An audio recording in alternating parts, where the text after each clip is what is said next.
So Monday morning rolls around. And if you know anything about me, I get up for work on Mondays at 5 a.m. and I roll into work. Obviously, I work in St. Pete, so it's a bit of a drive.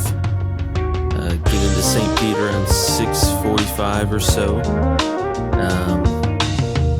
And I work a half day on Monday. So I work till noon.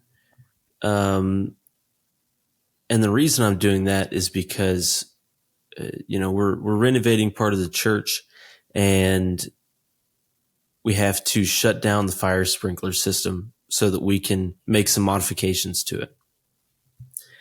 And to do that, by law, you have to perform a fire watch throughout the night. So I say, look, I'll do the fire watch, I'll go 8 p.m. to 6 a.m.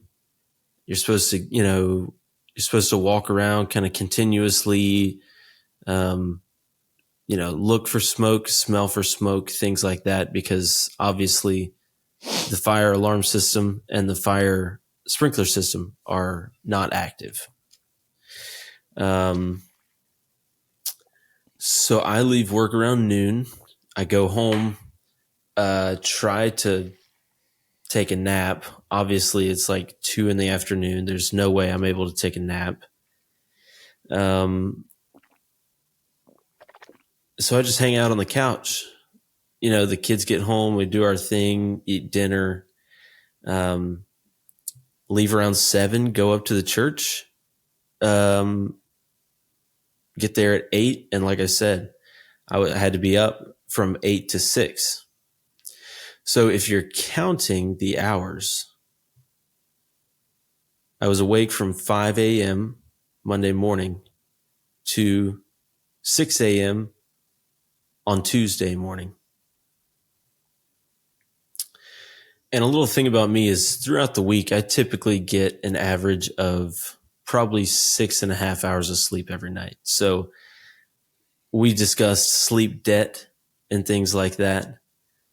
I think just the life that I live with the time that I have to get up in the mornings for work, there's really unless I go to bed at like 8, there's really no way for me to accrue, any positive sleep numbers that can go against my sleep debt.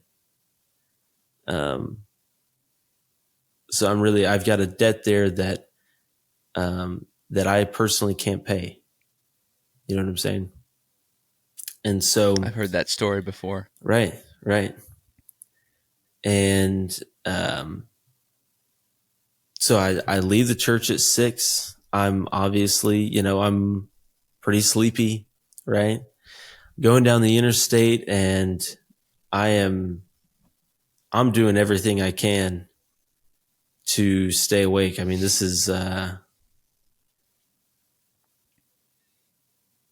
I was fine the first half of the drive, I'll say that, and then I was like, I'm obviously sleepy, and I was smacking myself, and I was rolling the windows down, put some Fall Out Boy on, like full blast, like screaming along to it, and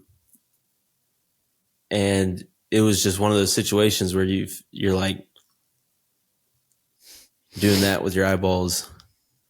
And as I'm doing that, my eyeballs are literally, I can't control it. My eyeballs are rolling back in my head. Like, this is not good. But hear me out. I'm a mile from my exit off the interstate. And I'm thinking, all right, I've got probably 90 seconds left on this interstate. Coming over a hill, between songs, no music on. Literally a second and a half is all it takes. I strike another vehicle. No one was hurt. Everyone's safe. the police officer came and did the write up with the insurance and everything like that. Honestly, I was like talking to the truck driver. I was like, "Hey, do you want to swap insurance, whatever?" He was like, "I think we should call the highway patrol. They'll do the report and everything." I was like, "You seem like you've done this before." But he was right. And honestly, that's probably the way to go, because the officer took all the information, compiled it onto a sheet for both of us. So it was honestly a very post accident. It was a pretty smooth process. I was able to drive my truck home. When you make a hard left turn coming into my neighborhood, there was I think the bumper was bent in. So whenever my tire turned, it was rubbing really hard against the bumper.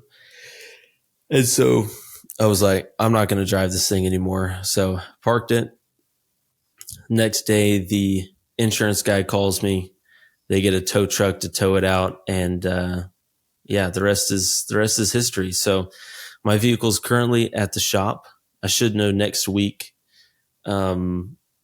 what the results are, if they're going to total the truck or if they're going to let me fix it. I really hope they let me fix it, because I really do. I mean, I really like that truck. It's the only one I've ever had. I know you personally, I think you've had maybe 3 different cars. You've been in several accidents. You've had your car most recently at the shop for about a year. They tried to fix after you blew out your hybrid system. So this is my first experience with it, because that's just kind of how I roll. But yeah, that's my story to tell for today. That's beautiful, man. I just think it's only appropriate that after what you shared with us last week, that something like this were to occur. And I need to defend my honor just for a moment here. The accidents, quite frankly, were not my fault. I've been involved in 2 different hit and runs, and neither of them was I the runner. And so it's an interesting situation that I've found myself in those accidents. You mentioned always call the highway patrol. That is accurate. Very, very accurate. Whenever you're 16 years old and you get hit at a red light and then pull over, I'm telling you a hit and run story that's actually quite interesting. I didn't know the whole highway patrol thing. So the guy hit me. We got out of the cars. We looked at it. We looked at the car. I said, "Yeah, my headlight's a little out. There's some paint. If I can get your insurance, that'll be great." What happens? He goes back to his car. I'm thinking he goes to get his insurance. He goes back to his car. He just turns his car on and drives away. And I'm sitting there, 16-year-old. It's raining. It's 10 p.m. I'm like, frankly, I don't know what to do. So I just turned my car on and went home. Did he say he was like getting his insurance or what? Yes, he said, "Yeah, I'm going to go get my insurance documents." Goes to his car, drives away. That dude did not have insurance, bro. And so the other one was on the interstate whenever I was in Gainesville. This one I was actually fearful for my life because I got slammed into a median going 70 miles an hour. But the Volvo, I have no doubt in my mind that the Volvo saved my life that day by God's provision. Because I got a glimpse at this guy's car as he was driving away. He hit me, slammed me in the wall, drove away. But he also hit the wall, and his entire left side of his car was crumbled. My car had that same issue your car had. Every time I turned left, the fender, the bumper would rub up against the tire. So I just started to do U-turns or 3-point turns everywhere. So fun stuff like that. Um, I wonder what the statistics are. How many people get in accidents that are car drivers and the average amount? I don't know. I mean, I've been driving for 10 years and I've never been involved with an accident with another human being. I feel like that's a long, I feel like that's a pretty good run. You know what I mean? Obviously, I would have liked for it to have been longer, but I don't know. I drive on I-75 every day, and it seems like there's two or three at least fender benders every single Right. day. Right. Um, but then there's a lot of there's a lot of travelers. So I don't know what the stats are on it, but um, yeah, I don't know. I'm just ready to get my vehicle back and have all of this behind us. Yeah. Um, and as a just a person who loves you and loves the podcast, what was the reaction of your mother this past week? Was actually it was actually pretty funny because so it's like 6:45 Eastern whenever it happened. I'm obviously a little shaken up because I mean it wasn't like I say I was in a crash. It was like I merged into the right lane and like hit the side of the truck. So like my front right fender and my bumper are really took the brunt of the damage. Um, but obviously I was pretty shaken up. So I go and I'm like gonna call Molly and because she's waiting on me to leave for school because my goal was to get home to see her and the kids before they left for school and then I could go and sleep. Um, and I'm going through my recent calls list and I see like MO. And so I click on it and I was assuming it was Molly and I hold up the phone and I was like, hey baby, like I'm, just north of State Road 70, gotten this whole deal. And my mom was like, you're talking to me, right? I was like, oh, I did not think this was you. But, either, I mean, Man, you I would have told her either way, but it was you kind of needed to funny. sleep bad. Oh, you have no clue, dude. So yeah, I was like, all right, let me hang up and call Molly. So, um, but she was everyone was very helpful. Molly was very supportive. My mom was very helpful with the insurance and things like that. Um, so yeah. Let me clarify my question. I mean, that was very helpful and it made for a fun story. I more so meant you shared a story on our last episode that you said your mother did not know about and she'd be finding out. Um, and I was just curious what that was like. Oh, okay. Well, so I think she listened to the podcast about the same time as my papa listened to the podcast. And so they both kind of found, my papa knew, but she found out kind of at the same time. And so she texted me the next day. I think she texted me on Monday afternoon saying that, she wasn't mad about it. Obviously, she was like, you're a real stinker type stuff, comparing me to my papa, saying that he used to be very good at hiding things from his mother. So, um, so yeah, it was a positive reaction for sure. Good. I hope you feel free after that confession. I wanted to share a comment that we received on our video from John and Amanda Harris that reads, Papa didn't say anything, but the four of you weren't the only ones to know. Grandma told me and Aunt Iris. The entire family kept the secret for you. LOL. Three exclamation points. Look, that's pretty huge. I didn't know that. Um, look, I guess there's a reason. I guess Grandma knew. I guess I never really thought about it, but yeah, I guess if now my mom's going to listen to this podcast, she's probably going to be a little more upset, but not at me. She'll probably be mad at her sisters and her mother that they kept this from her. But yeah, I guess now it really seems like the whole family knew, and my mom and dad were on the outskirts there, so that didn't have anything to do with me. That was my aunts just being mischievous, I guess. You know what? That happens to the best of us. So you shared that was Monday and Tuesday. How often are you having to do that? How often are you having to stay overnight?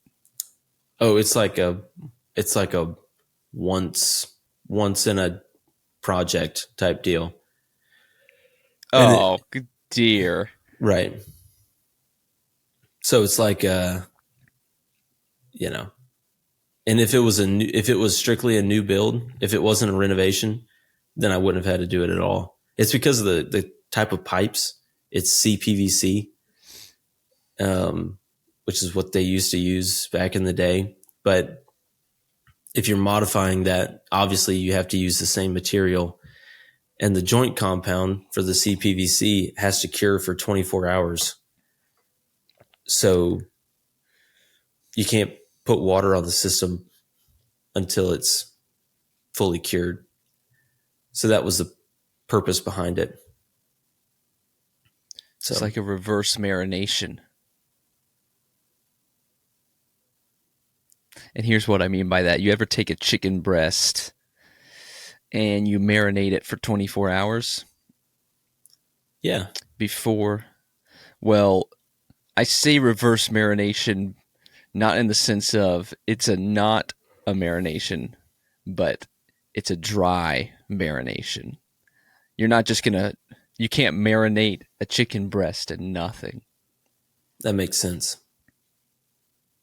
but you can marinate the joint compound and nothing so it can properly cure. So when water hits it, for the metaphor, when the chicken breast is cooked, we are in business. Yep. Yep. It holds in the juices, the flavor, the seasoning. I hope I've connected it well. If not, I apologize. Yeah, I'm still not terribly, tracking along with it, but some people call it pipe dope. So that's fun as well. All right, let's draw this. All right, I got it. So I want to cook some chicken, frankly. I don't want that chicken to taste like dry, bleh. Chicken on its own doesn't taste that good. Right. I'm just going to say it. So in order to make the chicken taste good, I have a couple options. I can season right before I cook, and some of the flavor just comes off. Some of the flavor doesn't cook into the thing. Or there's something called marination. Now, of course, I know you know what marination is, but I'm going to explain it so we can get to the pipes. To marinate, you set it. You set it how you want it. You set it with the seasonings, and then you put it back in the refrigerator for X amount of time so that the juices, the spices can latch on and invest themselves into the chicken. So that when you cook the chicken is not a chicken breast with spices on it. The chicken is the chicken with spices in it and the juices in it because you've had time to marinate. It soaks. There's something called, in Utah, I believe, this is a common occurrence. This idea of soaking And so now back to the pipes. Now back to the pipes. If I want my pipes to be working, my joint compounds, a reverse marination means that I let it soak, even though we know that soaking has nothing to do with a liquid. It actually is the opposite. So what's the opposite of sitting there for 24 hours? It's marinating in its dryness in the same way your chicken does, so that when you turn the water on for the pipes, for the sprinklers, or when you cook the chicken, that it isn't the spices or the water is not breaking through the chicken or the pipes. It is in the chicken and in the pipes. I rest my case. I think I've over-explained, but I just wanted to, once again, share what was on my mind. I don't really know how to come back from that. I'm going to be honest. But yeah, I mean, you left me at a loss of words. Honestly, I don't even know where to go from there. Well, maybe we can discuss. Here's something that's on my mind as well. I'll tell you, man, I went golfing yesterday. Number one, I wore this hat. It says "Have a Day" with a golf club on it, and I think it's a play because the average golfer is bad at golf. There's a joke out there that you're not having a good day. You're just having a day, right? Because when you golf, if you're bad, it's not that great. So you just say have a day. Anyway, I'm wearing this hat. Well, yesterday I go out there to Turkey Creek golf course. And I shared this with you, Brett. I shared my scorecard. I shot 2 over par on 9 holes. 38. It's one of the great rounds I've had on 9 holes in my life. And this little stinker, well, I walked 9. And so I was waiting behind a group of 4 and a group of 2 the whole time. And so it gave me a lot of time to think about my shots. And I'm curious what your thoughts are. Do you believe that it is better to sit and wait, even if it throws you off rhythm, for you to think, or play extremely fast, even if it doesn't give you time to think? I think I prefer to sit and think a little bit. I've made this case before, probably not on the podcast, but I think especially walking, it's a totally different game mentally than playing in a cart, right? I feel like in a cart you hit your drive. Let's say it's a dog leg right. You hit your drive on the right side, right? Tucked into the corner there. You don't have a great look at the green. If you had hit it left, you'd have a much better angle. I feel like if you're driving a cart, you just zoom up to your ball and, you've thought about your shot for maybe 5-6 seconds, pull a club, get out there and smack it, right? Whereas when you're walking, you can look and you've got, probably 2 or 3 minutes, depending on how far you hit the ball, I guess. But you've got a few minutes to go through in your head. Hey, what's this shot going to look like? Am I going to have to, maybe hit a little cut here to get around some trees, or what's this looking like? So I think personally, walking is inherently better. I mean, it's better for you physically for sure, but also better because you can mentally kind of run through your shot selection, shot shape, club selection. Of course, for a guy like me, I know the shot to hit, I know the club to hit, but as soon as I swing, all that goes out the door. There's no shot. I mean, there's a shot shape for sure. Whether or not the ball is going to go where I want it to go is something totally different. But um, I think to your point, I think waiting to an extent is probably good.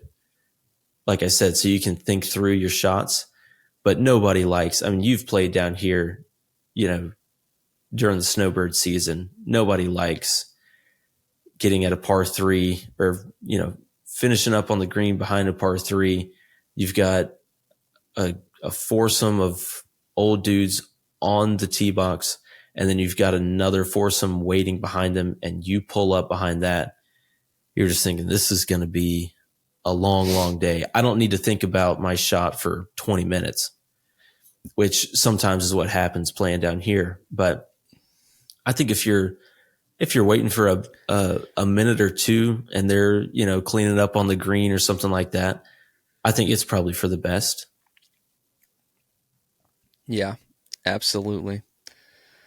One of the things that changed my game, and listeners, if any of you have any golf contacts, or if any of you are a golf contact and want to sponsor this show, I have a lot of ideas that we could help you and your team out with as a sponsor, as you're our sponsor. But one of the things that changed in my life, you mentioned, you know, the right club to hit, you know, the distance you hit it. For a long time, for the past few years, I haven't had that because my clubs, they are from when I was 12 to 14 years old. I want to say more toward 14. And so this is interesting. I used to be able to hit my clubs in high school further than I can now because my clubs fit me correctly. Now I'm too large for my clubs, so I cannot hit the ball correctly. So I've had to teach myself to correct it, but also try to hit it less hard so that I don't have a natural hook because of the shortness of my clubs. So whenever I figured out my ranges, I went to a couple weeks ago, I basically club up for everything based on what I used to do, and it has changed my game. And I'm no longer wondering, why can I not? Why are all my shots so short? Right. And so I celebrate that, but the charge to anyone who's golfing or a golf person out there is, if you want us to go represent your brand on the podcast, on the course, we'll do some filming on the course. We've done filming in the past. You just let us know. We'd love to do that. Of course, you would need to be paying for everything, but that would be just an absolute, just an absolute ball. Pun intended as well. But yeah, we've had a couple of subscriber only episodes where we just took our listeners through a day on the course. And if someone wanted to subscribe, how would they do that exactly? I mean, there's a link in the show notes, pretty much on every single platform. That'll take you to a sketchy website where you put in your credit card info and your social security number. Rodrigo collects all that information, runs a background check on you. And once you have cleared that process, then we begin to make the draws from your bank account for the subscriber only content. That's kind of how it works. But like you said, I mean, we shot a video at Turkey Creek. We mentioned the course conditions of Turkey Creek. I mean, they didn't pay us for that. honestly, we probably should have asked for it because it was great publicity. The course was in fantastic shape. We reviewed their food at the turn. Josiah was absolutely freaking housed that Cuban sandwich. It looked delicious. So if anybody out there wants us to, promote your course or anything like that, we can certainly do that. And I was just thinking while you were talking, I was thinking about an interesting idea because down here, courses or a round of golf can take 5 hours down here during season. Typically, it's faster in the summer because it's locals that you know know the game. Not saying old people don't know the game; they do, but they just move at a different pace. Maybe um, should courses provide incentives for playing around at a good pace? I understand that the status quo is, a 4.5 hour round is, I mean, I think a 4 hour round is ideal, right? I think that's the perfect pace of play. But I think there's a negative, I don't know how to say this. Rangers, we've talked about it. They ride around. If you're behind pace, they yell at you, hey, skip a hole. I think courses should offer some sort of incentive, to, hey, you know, $7 off your round, come get a rebate after your round if you finish in 4 hours. And if that means you skip a hole, then so be it, and you get a discount. But I think they could utilize the GPS on the golf carts and say, hey, these guys started at this time, they finished at this time, we'll give you a discount and show you some appreciation for keeping the pace of play. I don't think courses should have to do that, but I think me and you both have seen situations where the course has overbooked. They've squeezed tee times, 6 minutes apart, which is absolutely heinous. I'd like to see a little, free hot dog at the end of your round if you finished in 4 hours or something like that. I'd like to get your thoughts on that. Yeah, I think I hate skipping holes personally, especially if I'm paying to play. I think the incentive route is definitely the way to go versus the this is what you're going to do route. Because if this is, I would appreciate the this is what you're going to do if you had already given me some kind of deal. What I mean by that is this is what you're going to do. The ranger coming up to you saying you're going to skip this hole because you're behind pace. But if I've paid $80 to play a round of golf, I don't need a ranger to tell me you need to skip a hole. When there's no one behind you. I understand pace of play, right? I've played very slowly at times, but at the same time, if you let somebody play through and your GPS says you're 15 minutes behind pace because you let someone play through, it's like, look, that's golf etiquette. I'm playing a little slower. I let someone play through. Like that's, the world keeps spinning. That's how it works. Precisely. And so I think you look at Minwoo Lee. Take Minwoo Lee, for example. If during the last week's tournament, he won the tournament, but he also spent 38 minutes on a hole, I believe it was. 38 minutes on a hole.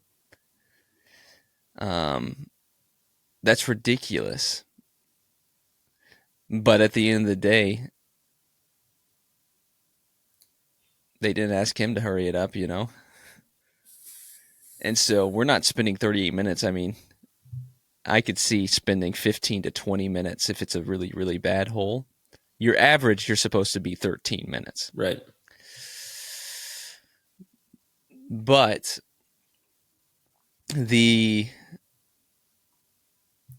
I love the incentive. I think a more reasonable incentivization would be the hot dog.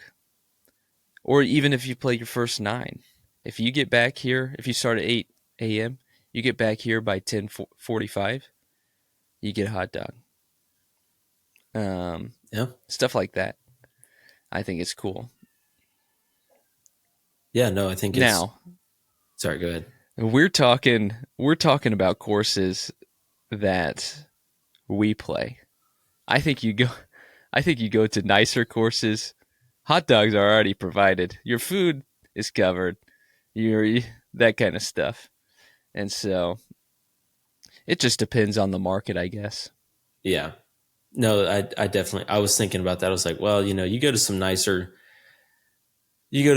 courses and they're probably going to have some more leeway because you're paying, you know, probably some sort of exorbitant membership fee and things like that. So they're probably a little more understanding. But yeah, the courses we play, you know, can I get a glizzy at the turn or something if I'm making good pace?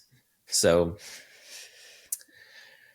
oh, but yeah, that's Well, what has happened? Last week you shared that you had a couple things you wanted to share but weren't able to get to. What were those things? um yeah. So last weekend, obviously we talked about Starbucks.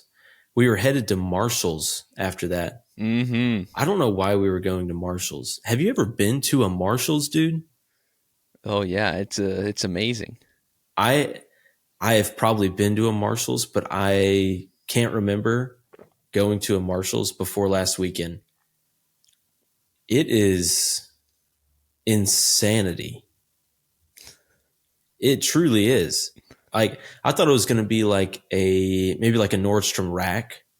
But like, oh, they've got clothes and shoes, which they do have. They sell.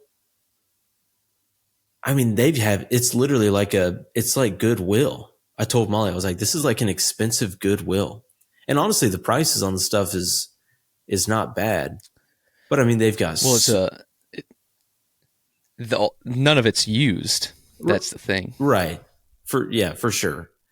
But it seems like it's maybe some sort of castaways from other nicer stores. But they're selling suitcases.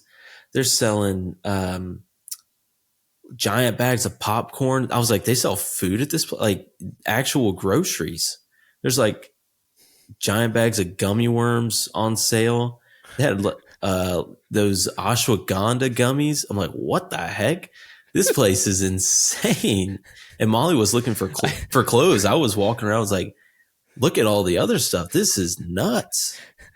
I think it's hilarious that you just said they sell actual groceries and then started listing gummy worms and popcorn.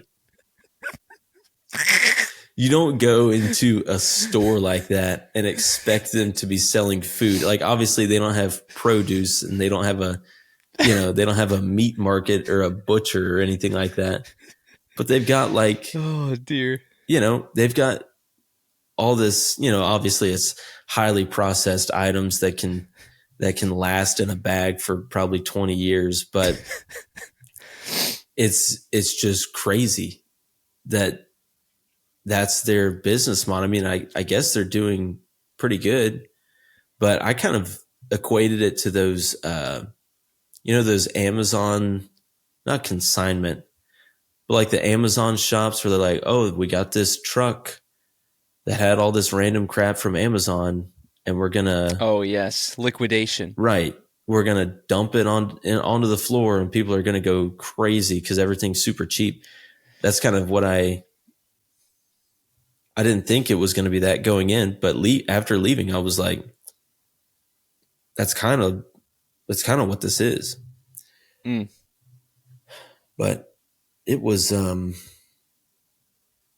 couldn't wait to just talk about it because I had no clue it was going to be like that. And they had groceries and gummy worms and things like that. So it's pretty wild stuff. I think I'm going to start getting my supplements from there. Yeah. Looks like they sold vitamin gummies, ashwagandha gummies, which I don't know what ashwagandha is. I thought that was weed related. I don't think that's the case though. I think it's more mushroom related, honestly. It's a psychedelic. Oh, I didn't know that. I have to do more research on it. I mean, I don't think ashwagandha gummies are going to be a psychedelic because I don't think you can just sell those in a Marshalls, but I think the it's like mushroom coffee. You know what I'm saying? Right. I think your mom, when she was in town last, I think she said something about, I'm not even making this up. I feel like I remember this about her saying she takes some sort of ashwagandha. And I was like, that's when I thought it was weed related. And I didn't say Mm. anything. I was like, whoa, Whoa. all right. Yeah, I mean, I guess I don't know. I don't know what she takes, but what I do know is you mentioned you were there with the children. How did the children respond to the groceries in the store? I was, how are we doing this? I think Stetson was with Molly because I mean, he'll go in the stroller, but he doesn't like to, if we're on a walk, he doesn't mind it. But if there's a lot of things to see and touch, then he wants to be out of the stroller. So I think Molly was walking with him and I just had Callan. So, Callan didn't seem too impressed by all of it, but Stetson was, I mean, there's just so much stimulus and he's just looking at everything, try to keep him from running around places like that. But Mm. it's, it's tough. I mean, he was really excited, kind of like me. He was just as surprised as I was. He was like, "Is this Goodwill?" I was like, "It's a fancy Goodwill, buddy." And did y'all get anything? I think Molly got a dress, maybe. Maybe we got some clothes for Callan. Um, but no, no food, no perishables or anything like that. Sadly, no supplements. But I was like, I was just surprised at how crazy it was. Yeah, absolutely. I think those moments it can be overstimulating for sure. It's like a TJ Maxx. You really got to know what you want because there are so many options. If you just go in there, I want clothes. I don't think that's going to be helpful because you're going to be at racks, you're going to be looking through all of them. I want a t-shirt. I want a dress for Easter. That is going to be helpful knowledge. And so what gets me is I understand that these prices are much cheaper, but I look at them. Take a $13 shirt, for example. Could be a great shirt. But then I think, but at Goodwill, I could get this for $2, for $4. And so it is the comparison cost, I reckon. The foreknowledge of Goodwill versus Marshalls. But the key difference is it's unused, um, and it's a trustworthy item. Not that Goodwill isn't trustworthy. I just think some of their stuff is. I think some of Goodwill's stuff is not trustworthy, frankly. But I think there's also value in recycled clothing. Purchasing recycled clothing is helpful for the environment. I think. I would be curious what the statistics on that are. Because in because if I purchase new clothing, the clothing already exists. But I guess you could make an argument that says if no one purchases new clothing, then they will stop producing more clothing because they'll have more inventory. Right. But it's not like they produce something and say how many people are buying this. let me change it right now. You'd have to take years of study and research to make those adjustments. Yeah, I don't think we're really affecting how many shirts the companies are, you know, are producing by shopping at Goodwill. I like looking around in a Goodwill, and I thought this is where you were going with it, and then you took it a totally different direction. You said, I don't find it, maybe you said, I don't find it to be helpful to say I'm going here to look for clothes. But you were saying we need to narrow or be more specific on what we're looking for. Is that correct? Yes. I was thinking that you were going to say it's not helpful to go to this place to look for clothes because it's impossible to find anything. You know what I mean? Like for me, like we talked about the Dillard's clearance in Texas. You walk in and you see all these racks. There's millions of shirts and pants in there. I say, I'm going to sit this one out, guys. I just don't have the wherewithal, the capacity to go through this and find something. So, I'll walk around, try to get my steps, act like I'm looking at a shirt every once in a while, but I mean, I don't go to places like that for clothes. I just You go there for the groceries. I go there for the groceries. That's right. I've got to get my giant bag of popcorn. I got to get my gummy worms, and I got to get my ashwagandha. And then I'm out. But that's easy. Yeah, that's grocery shopping is easy. You can walk up and see. But when you have to flip through every single shirt, I'm just not interested in it. I'll just wear a Well, shirt I already got. we're saying the same exact thing, just in different ways. Because if you had an idea, if you knew you wanted a button down shirt that had print on it at this price range, well, now you're way more focused and now you're looking for something versus, oh, I'm going to walk into the clearance outlet and I'm just going to see if I like anything. Well, yeah, that does require you to go through everything. But if you narrow your focus down, come up with a plan, say, I'm not going to purchase anything that is under 75% off. I'm not going to purchase anything that is over $30.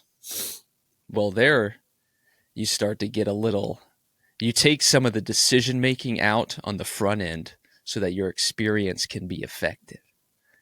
And that's with any plan. But if, again, we just go into the Marshalls and just like, oh, I'm going to Marshalls because they have clothes at discounts.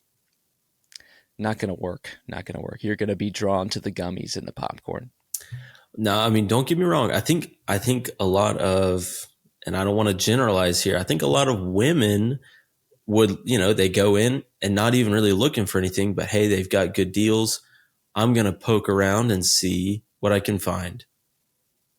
And I could not imagine enjoying myself doing that, but to each his own, right? But yeah, even if I have a goal in mind, I'd rather just look it up online and buy it.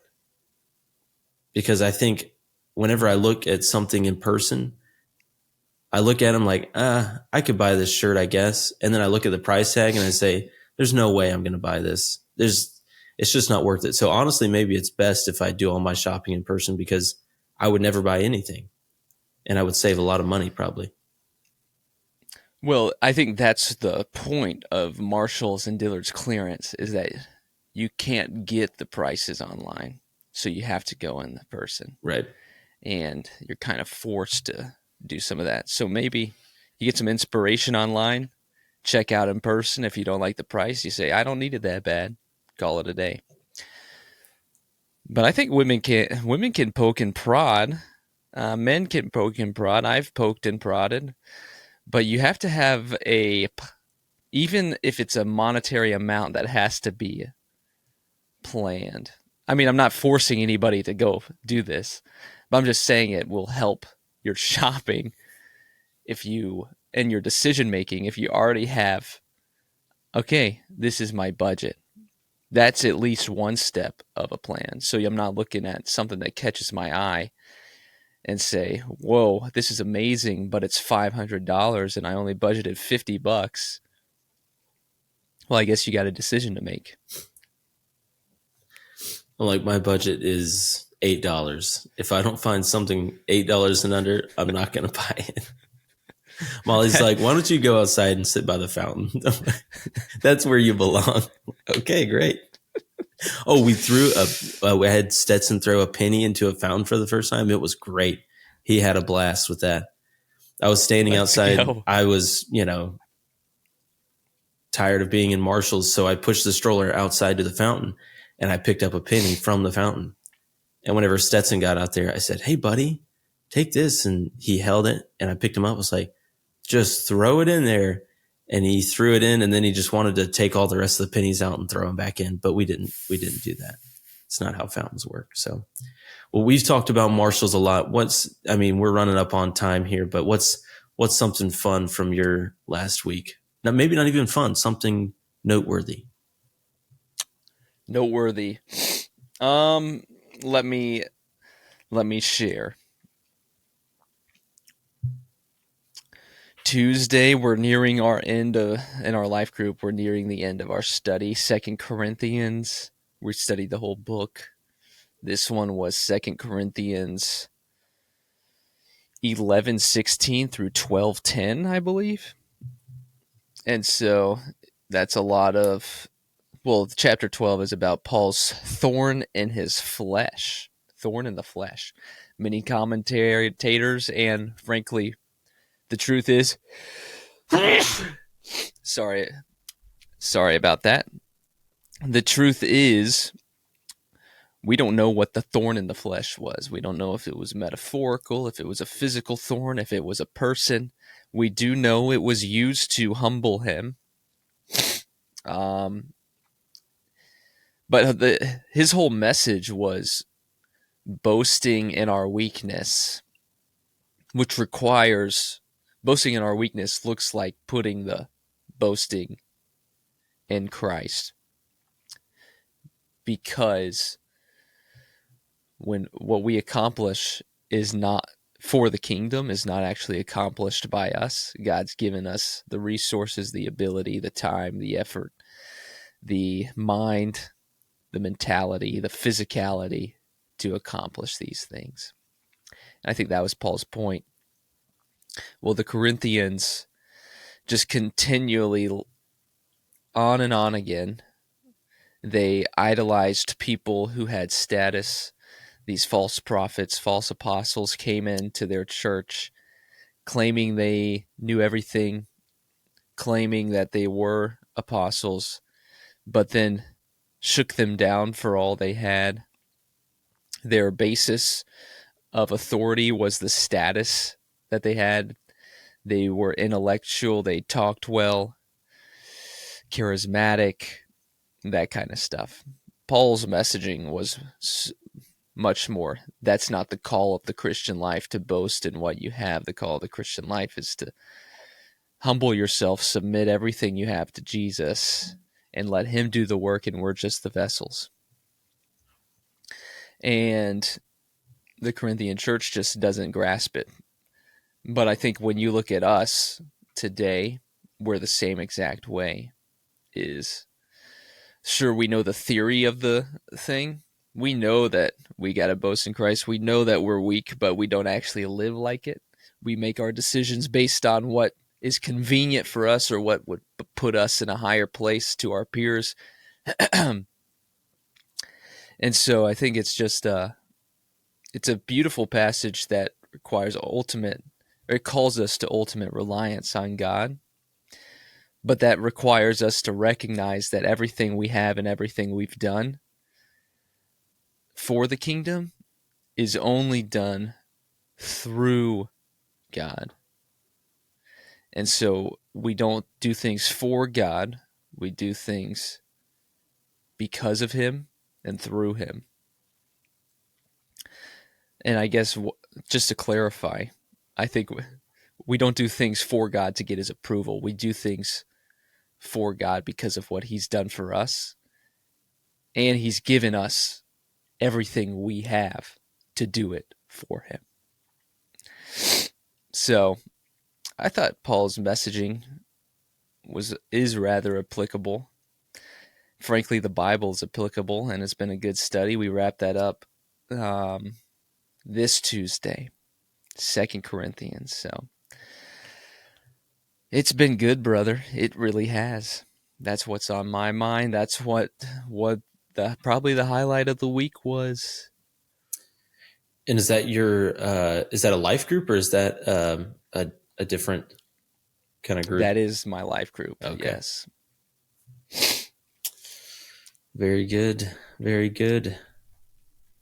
What was going to be the highlight of my week was we were all going to be together. Yes. Of course. And frankly, we're not. But we are virtually, and I celebrate that. But just to give you a tight squeeze in person, that would make my day. It would be phenomenal. Honestly, I think we're I know we were trying to hoping to try out the Orca water that actually launched. So our friends over at Orca, they got that liquid out. They're selling on Amazon. They're selling in some different places, but we were going to do a taste test with each other there in each other's presence. Obviously, that didn't pan out, but I think we're planning a trip sometime in May, so around my birthday. I've got a day or two of PTO that I might use. I may see if Molly can get off, and we can run up to Turkey Creek on a Friday, and she'll obviously have to, she'll take the kids somewhere, meet up with some friends that also have kids. That way they can all play together. But I think that'd be so good. Get out on the course, crack some Orca waters, maybe go to a baseball game. I'm trying to think what else. Oh, and our transportation to get up there, here in about an hour, we're going to be heading north to possibly buy Molly a car. So looking for something a little more spacious, looking at a Highlander Toyota. It's got that third row. So, once you get that third row, it's, all systems go for another for baby, frankly. Yeah, that's what I was about to say. All systems go for, number 3, 4, 5. Got to fill up those seats. And then obviously once you get to 6, you got to start looking into some Sprinter van options and things like that. But I've got a couple friends that had a lot of siblings, so I've got some resources that I could tap into if we end up getting into the 6, 7, 8, 12, 13. But yeah, I'll have to let you know how it goes next week on the podcast, because we're taking both the kids. Molly's going to be doing the test driving because it's going to be her vehicle. So while she's test driving this thing, I'm going to have both kids in a car dealership. So it's got the potential to have some really good content. Absolutely. Maybe eat some donuts. Give Stetson a little muffin or something. That's going to be electric. It should be good. I'm really hoping we find one. We went and looked at one locally last weekend. Obviously we don't have time to cover it here, but it was just kind of your classic car salesman, pushy, and just didn't leave a good taste in our mouths. So, yeah, we're going to see. We're going to try to get the deal done. So good deal.